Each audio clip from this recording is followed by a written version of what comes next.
வாசலில் வந்துட்டு காலையில் குளிச்சுட்டு வந்து கோலம் போட்டேங்க. கோலம் போட்டுட்டு அதில் பூ வச்சுட்டுருக்கேன். புஷ்பம் வைக்கிறது நல்லதுங்க. வாசலில் நல்லதுன்னா இந்த மாதிரி விசேஷ டைமில் இந்த மாதிரி பூ கோலம் போடுறது நல்லது. அதை கோலம் போட்டுட்டு புஷ்பம் வைக்கிறது நல்ல ஒரு வைப்ரேஷன் சொல்லுவாங்க. அதான் இன்றைக்கி செய்கிறேன். இன்றைக்கி நம்மளுக்கு ஓணம் பண்டிகைன்றதால இந்த மாதிரி நான் வச்சுருக்கேன்.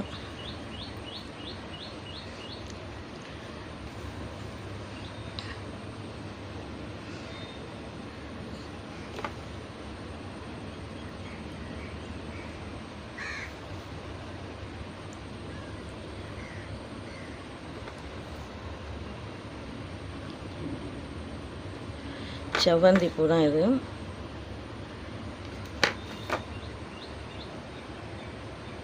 பாருங்க, அட்டைப்பூ கோலம் போட்டாச்சு. ஓணம் பண்டிகை ஸ்பெஷல் இதுதான் போட்டாச்சு. அழகாக இருந்தா கமெண்ட்டில் சொல்லுங்கள். அழகாக இருந்தா. என் வாசலில் போட்டேன்.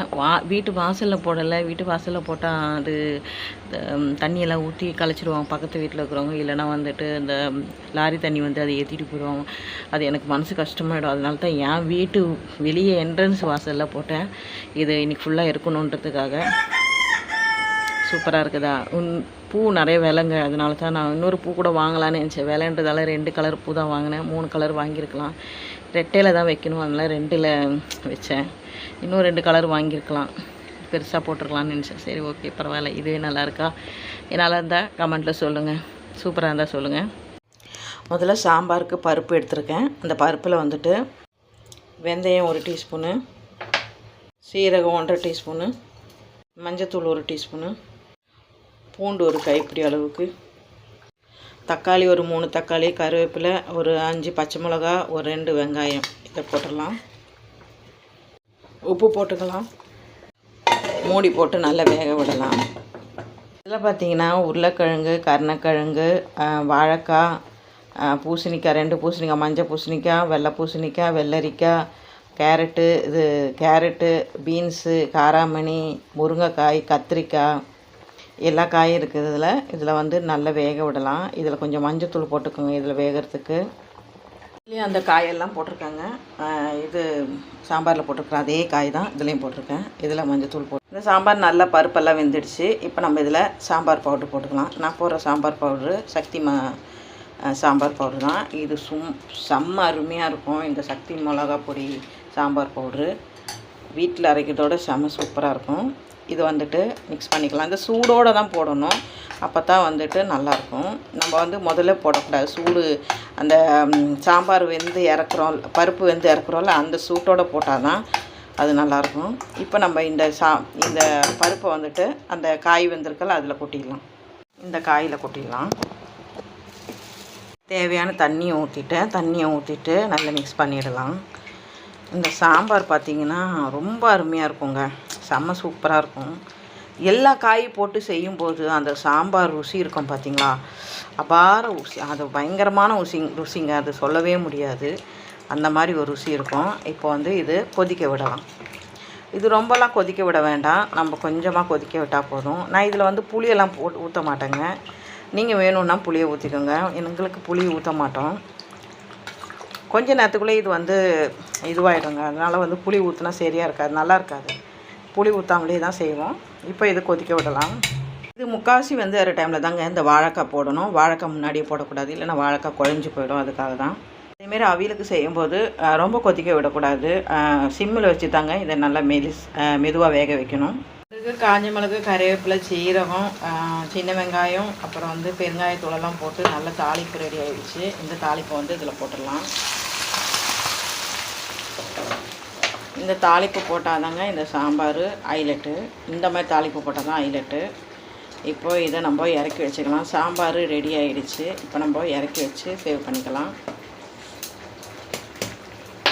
பாருங்க, அவியலுக்கு வந்து காயெல்லாம் வெந்துடுச்சு. அரைப்பு ரெடி பண்ணிக்கலாம். இதில் ஒரு சின்ன வெங்காயம் ஒரு 4-5 போட்டுக்கோங்க. நான் சின்ன வெங்காயம் எடுக்கல, பெரிய வெங்காயத்தில் பாதி எடுத்துருக்கேன். சின்ன வெங்காயம் கிடைக்கல, அதை பாதி எடுத்து போட்டிருக்கேன். ஒரு 5-6 பச்சை மிளகா, தேங்காய் துருவல் வந்து ஒரு 2 பிடி எடுத்துக்கிறேன்.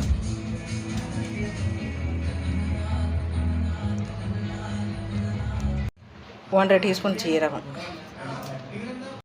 ஒரு 3-4 பல்லு பூண்டு ஊற்றிக்கோங்க கொஞ்சமாக.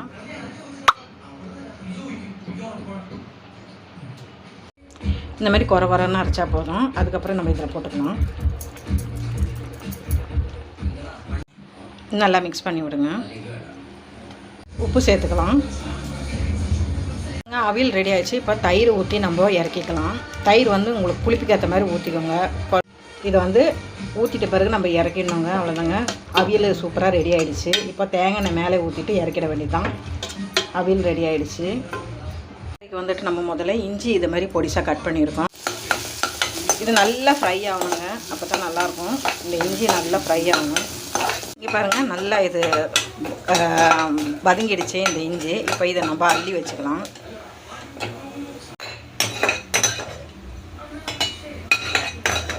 இதில் வந்து பச்சை மிளகும் சின்ன வெங்காயம் போட்டுக்கலாம். இது நல்லா வதக்கிக்கலாம். இதையும் அள்ளி வச்சிடலாங்க. இது நல்லா வதங்கிடுச்சு. இது அந்த பச்சை மிளகாவும் சின்ன வெங்காயமும் அப்புறம் வந்து ஒரு 4 பூண்டு பல் போட்டேன். 4 பல் பூண்டு போட்டேன். அதுவும் நல்லா வதங்கிடுச்சு. இப்போ இது நல்லா ஆறிட்ட பிறகு நம்ம அரைச்சிக்கலாம். இதில் பார்த்தீங்கன்னா 1/2 கிலோ பச்சை பருப்பு வந்துட்டு, அதாவது பாசி பருப்பு சொல்லுவோம்ல, அது வந்துட்டு சிம்மிலே வதக்கிட்டு இருக்கோம். பாசி பருப்பு பாயசம் எப்படி பருப்பு வறுக்கிறது பார்த்தீங்கன்னா, கடையில் போட்டுட்டு இப்படி நம்ம வறுத்துட்டே வரணும், சிம்மில் வறுக்கணும். அதே மாதிரி வாயில் போட்டதுமே நம்ம இந்த பருப்பு வந்து வாயில் போட்டதுமே நமுத்த மாதிரி ஒரு பல்லில் ஓட்டின மாதிரி இருக்கும். அப்போ வறுப்படலைன்னு அர்த்தம். வாயில் போட்ட உடனே கடுக்கு முடுக்குன்னு பல்லில் உடஞ்சிதுன்னா அது வந்து வறுப்பட்டுடுச்சு, நல்லா வறுப்பட்டுச்சுன்னு அர்த்தம். எப்படி இது வந்து இப்படி வறுக்கணும் அப்படின்றதுக்காக காரணம் என்னென்னா, நம்ம பாயசம் செய்யும்போது பருப்பு போய் அடியில் தங்கிடும். சரியாக வறுக்கலைன்னா மேலே வராது, அந்த தேங்காய் பாலோட வராது. அது போய் அடியில் தங்கி வெறும் தேங்காய் பால் மட்டும் மிதங்குன்னு இருக்கும். நம்ம நல்லா வறுத்தோம்னா தேங்காய் பாலோடு சேர்ந்து இந்த பருப்பும் அப்படியே குழஞ்சி நல்லா பார்க்கவும் பார்வையாகவும் சாப்பிடவும் டேஸ்ட்டாகவும் இருக்கும். இப்படி தான் வறுக்கணும். பருப்பு நல்லா வறுபட்டுடுச்சு. இப்போ இறக்கி இதை தண்ணி ஊற்றி கழுகிடலாம். பாருங்கள், தேங்காய் பால் நம்ம கடைசி தேங்காய் பால் 3 பால் எடுப்போம். முதல் பால், 2வது பால், 3வது பால். இப்போ நம்ம 3வது பாலில் தான் வந்து அடுப்பில் வச்சுருக்கோம். அதில் வந்துட்டு இந்த சிறு பருப்பை கழுகி இதில் போட்டுடலாம். அது நல்லா வெந்து வரட்டோங்க. அருவில் சேர்த்து 2 மணி உளுவாக போட்டுக்கோங்க. போட்டுட்டு இதை நல்லா கொஞ்சம் நல்லா அரைச்சி எடுத்துகிட்டு வந்துடலாம். இது நம்ம அரைச்சி எடுத்துகிட்டு வந்துட்டோம். இப்போ இதே தவாவில் வந்துட்டு கொஞ்சம் எண்ணெய் ஊற்றிக்கலாம். கடுகு போட்டுக்கலாம். கருவேப்பிலை போட்டுக்கலாம். இதில் பெருங்காயத்தூள் போட்டுக்கலாம். அரைச்ச விழுதை நம்ம சேர்த்துருக்கோம். அது நான் வந்து ஒரே கையில் வீடியோ எடுக்கிறோமா, அதனால் தெரியல. அதை அரைச்ச விழுதை இதில் சேர்த்துட்டு கொஞ்சம் வதக்கி விட்டுக்கலாம். அதுக்கப்புறம் இந்த புளி தண்ணியை ஊற்றிக்கலாம். இப்போ இந்த புளி தண்ணியை ஊற்றிக்கலாம். புளி தண்ணி நான் ஒரு கைப்பிடி அளவுக்கு புளி எடுத்துருக்கேன். அதை தான் ஊற்றுறேன். மஞ்சத்தூள் போட்டிருக்கேன், நான் மறந்துட்டேன். நீங்கள் மஞ்சத்தூளை போட்டுக்கோங்க. சொல்ல மறந்துட்டேன், மஞ்சத்தூள் போட்டுக்கோங்க. இது கூட வெல்லத்தை வந்து ஒரு கைப்பிடி அளவுக்கு போட்டுருவேன். போட்டுட்டு அது நல்லா கொஞ்சம் உருகி வரட்டும். அதுலேயே பாருங்கள், இஞ்சி கறி ரெடி ஆகிடுச்சு, இஞ்சாம்புடி ரெடி ஆகிடுச்சு. இப்போ இதை எடுத்து சேவ் பண்ணிக்கலாம். இஞ்சி கறி ரெடி ஆகிடுச்சு, சாம்பார் ரெடி ஆகிடுச்சு, அவியல் ரெடி ஆகிடுச்சு. இப்போ இனி ரெடி ஆக வேண்டியது மாங்காய் ஊறுகாய், எலுமிச்சை ஊறுகாய், அப்புறம் வந்துட்டு நிறைய இருக்குது. ஆனால் அதெல்லாம் யாரும் சாப்பிட்றதுக்கு இல்லை, அதனால் நான் செய்யலை. அதெல்லாம் இது வரைக்கும் தான் செய்கிறோம், அவ்வளோதான். இதுக்கப்புறம் எல்லாம் எடுத்து வச்சுருவேன். போன வாட்டியெல்லாம் எக்ஸ்டரியெல்லாம் செஞ்சேன், வாழைக்காய் போட்டு. இப்போ செய்ய முடியுமான்னு பார்ப்பேன், இல்லைன்னா செய்ய முடியலன்னா எடுத்து வச்சுருவேன், அவ்வளோதான்.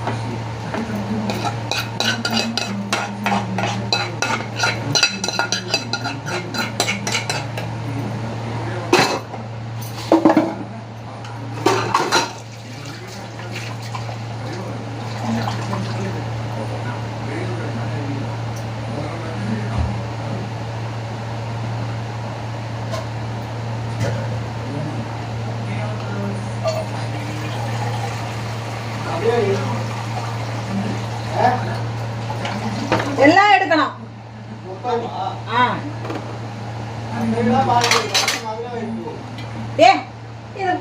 എനിക്ക് തൈയില്ല, എനിക്ക് അറിയാം. നീ മിണ്ടാട്ടെ, എനിക്കൊന്നും അറിയില്ല. നീ അത് ഫുള്ളാ എടുക്ക്.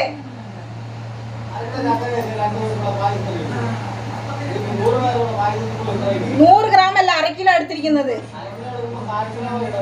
അങ്ങനെ നീ ആര് പറഞ്ഞു? നീ എടുക്കിട്.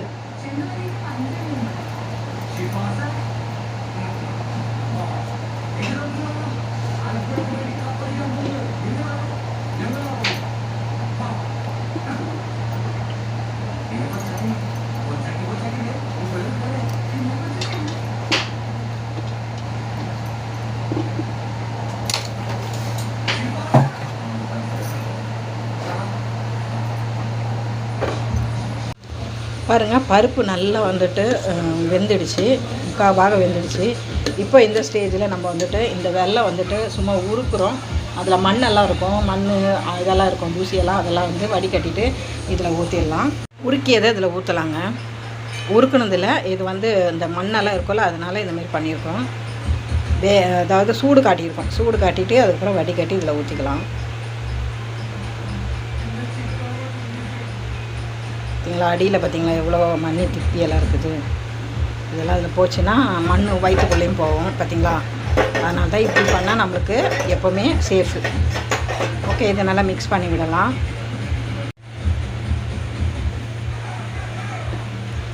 பார்த்தீங்களா, பாயசம் பார்த்தீங்களா, அந்த பருப்பு எப்படி அந்த தேங்காய் பாலோடு குழஞ்சிருக்குது. இந்த மாதிரி வறுபட்டால் தான் இந்த மாதிரி தேங்காய் பாலோட அது குழஞ்சி வரும். இல்லைன்னா பார்த்தீங்கன்னா அப்படியே போய் பருப்பு போய் கீழே அடங்கிட்டு வெறும் தேங்காய் பால் மேலே மிதங்கும், நல்லா இருக்காது. ஓகேவா, இப்போ இது வந்து கொஞ்சம் கொதி கொதிச்சோன்னா நம்ம தேங்காய் பால், அதாவது ஃபஸ்ட்டு தேங்காய் பால் எடுத்துருப்போம்ல, அதை இதில் ஊற்றிடலாம். எப்போவுமே ஸ்வீட்னஸ் செய்யும்போது நமக்கு கொஞ்சம் சால்ட்டு சேர்த்துக்கணும், அப்போ தான் அந்த ஸ்வீட்டை நல்லா எடுத்து காட்டும். இப்போ அது நல்லா கொதிக்கட்டும். இந்த திக்கான தேங்காய் பாலை இதில் ஊற்றிக்கலாம்.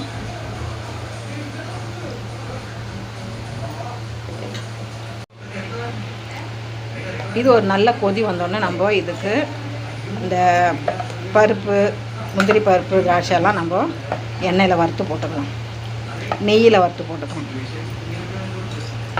மாங்காய் பொடியை கட் பண்ணியிருக்கேன் மாங்காய் ஊறுகாவுக்கு. அதில் ஒரு 2 டேபிள் ஸ்பூன் மிளகா பொடி சேர்த்துருக்கேன். இதில் கடாயில் வந்து எண்ணெய் ஊற்றிருக்கேன், நல்லெண்ணெய் தான் ஊற்றிருக்கேன். அதில் கடுகு போட்டுக்கலாம். பூண்டு கொஞ்சம் கட் பண்ணி பொடிசாக கட் பண்ணி போட்டுக்கலாம். காஞ்ச மிளகு போட்டுக்கலாம். வெந்தயம் கொஞ்சம் போட்டுக்கலாம். வெந்தயம் பொடி தான் போடணும், வெந்தயம் பொடி பண்ணது இல்லாதனால தான் முழுசாக போடுறோம். பெருங்காயத்தூள் சேர்த்துக்கலாம், கருவேப்பிலை சேர்த்துக்கலாம். இப்போ இதையும் சேர்த்துக்கலாம்.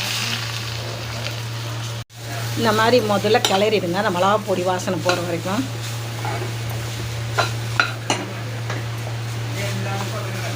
லைட்டாக தண்ணி சேர்த்துக்கோங்க, சால்ட்டு உப்பு சேர்த்துக்கோங்க. வேகட்டோங்க, இந்த மாங்காய் லைட்டாக வெந்தால் போதும். பருப்பு வெந்துடுச்சுங்க. இப்போ இதை வந்து நம்ம இறக்கி சேவ் பண்ணிக்கலாம். கொஞ்சம் லைட்டாக வினிகர் சேர்த்துக்கலாம். வினிகர் எதுக்கு பார்த்தீங்கன்னா, இது கெடாமல் இருக்கிறதுக்காக தான் வினிகர் லைட்டாக சேர்க்குறேன். அது அவ்வளோதாங்க. இதை வந்து சேவ் பண்ணிக்கலாம். இப்போ எடுத்து இதை சேவ் பண்ணிக்கலாம். அவ்வளோதான், முடிஞ்சு போச்சு வேலை.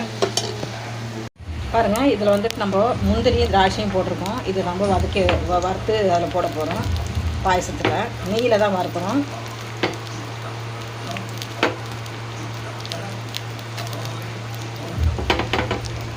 பாருங்கள், நெய்யில் நல்லா வறுபட்டுடுச்சு. இப்போ நம்ம வந்து இந்த பாயசத்தில் ஊற்றிக்கலாம். தேங்காய் வந்து நெய்யில் வறுத்து போட்டுடலாம். தேங்காய் வந்து இது மாதிரி பொடிசாக கட் பண்ணிவிட்டு அதில் வறுத்து போட்டுக்கலாம். தேங்காய் வறுபட்டுடுச்சு. இப்போ இதில் போட்டுடலாம்.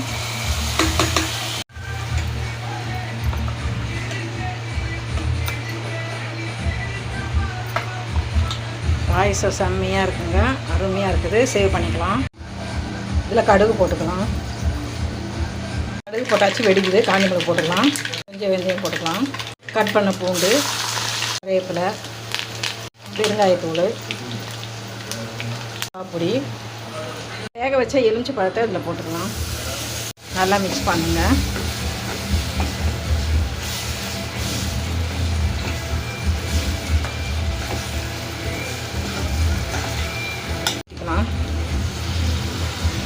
தேவையான உப்பு போட்டுக்கலாம். உப்பு போட்டு நல்லா வதக்கி விடுங்க.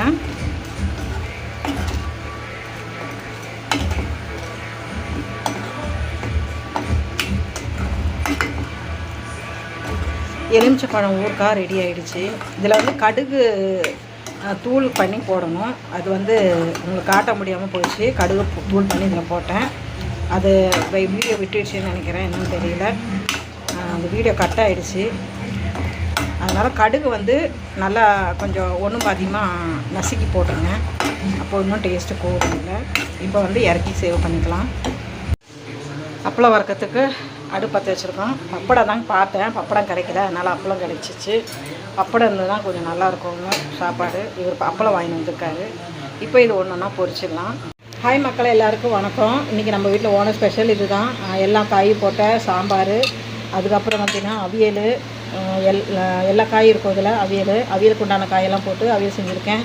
அதுக்கப்புறம் பார்த்திங்கன்னா இஞ்சி கறி.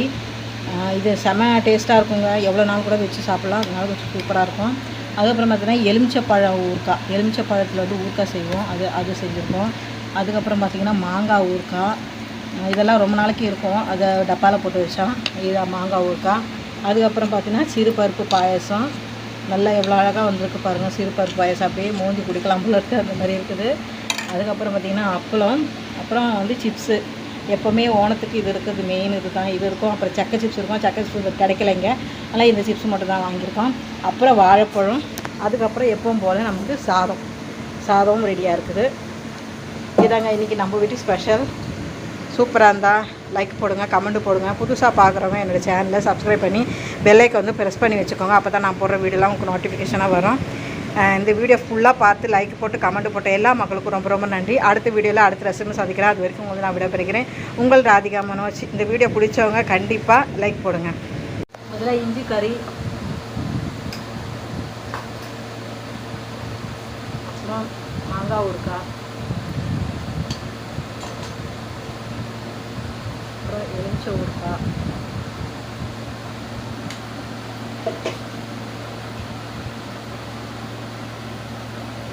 அவியல்,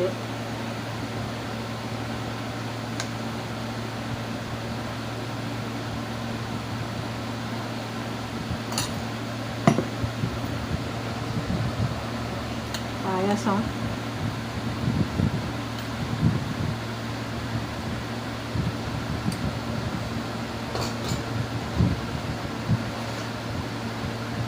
அப்பளம்,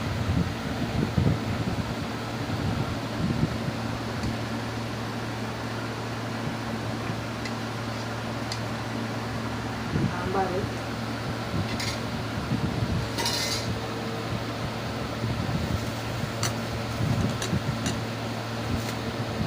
வாழைப்பழம்.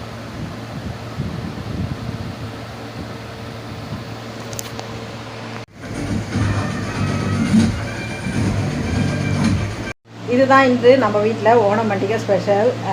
எல்லோரும் வாங்க சாப்பிட்லாம். யாரெல்லாம் எங்கள் வீட்டுக்கு வரீங்களோ நல்லா சாப்பிட்டு போகலாம் வாங்க. ஓகே, எல்லாருக்கும் பாய் பாய்.